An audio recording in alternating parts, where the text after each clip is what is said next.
Hey everyone, welcome back to the shop. Today I'm going to be installing a couple of kind of unique skid plates, unique to the Bronco anyway.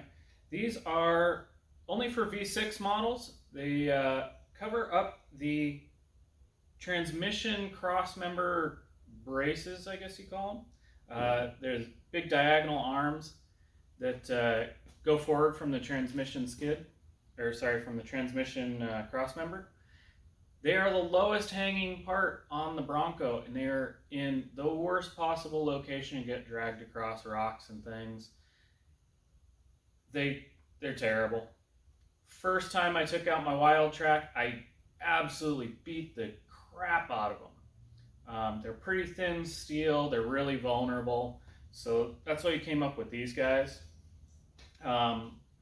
Now, I will show you how to install these. I'll also show you some of the differences in how we designed these to make them stronger than what's out there and make them really perform better and actually protect things. So let's get started. All right, as you can see, we've already got our transmission and transfer case skid plates in there.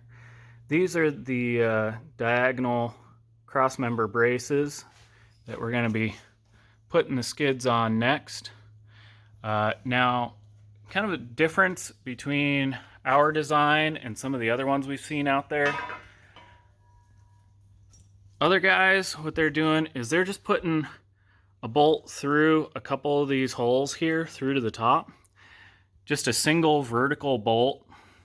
And what happens there, you got a big flat plate on here with a bolt going all the way up through.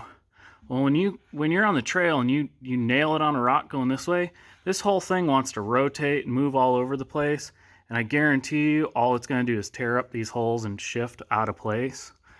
So we did, if you look at our skid here, you can see our brackets actually wrap around that beam.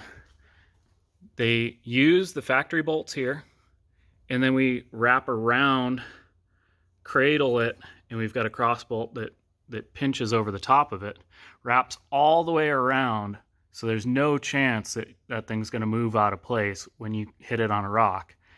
And you will hit it on a rock because these things hang down in the worst possible location. And this right here is why we make skid plates for the crossmember braces. This is the bottom of my Wild Track. I just went out over the weekend on a really easy trail, still managed to drag this thing. That's from Big Bear, and after Moab a couple months ago, I had to spend all sorts of time beating this thing back into shape to try and get these things square, and now they're all messed up again. Step one is pretty simple. Just pull the stock bolts out. There's a 15 millimeter on the bolt side and a 18 for the nut.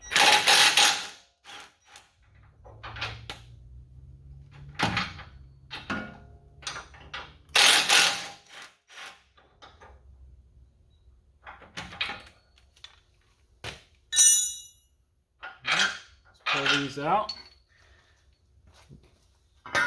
Grab our new skid. Now this bracket here that wraps around the entire stock bracket, they are designed to be a snug fit.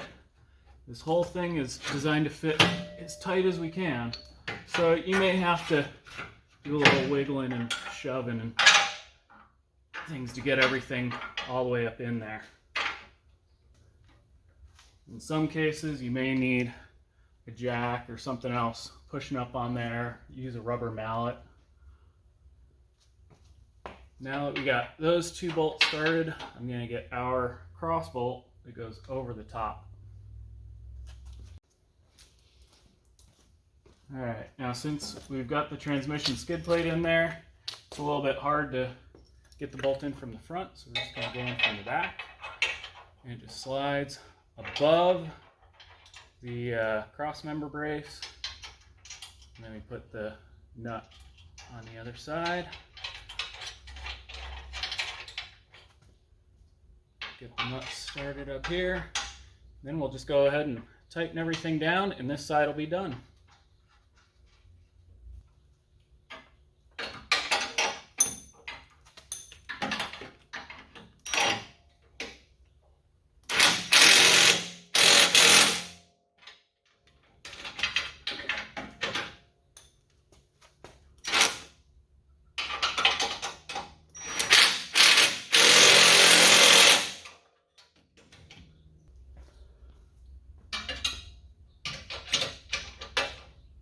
Now this bolt here, 3/8 bolt, uses 9/16 wrenches.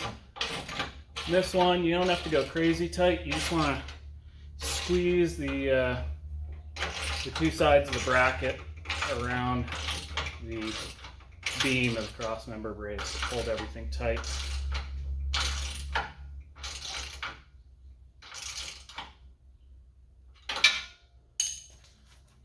All right, that's it. We got one side done, one more to go.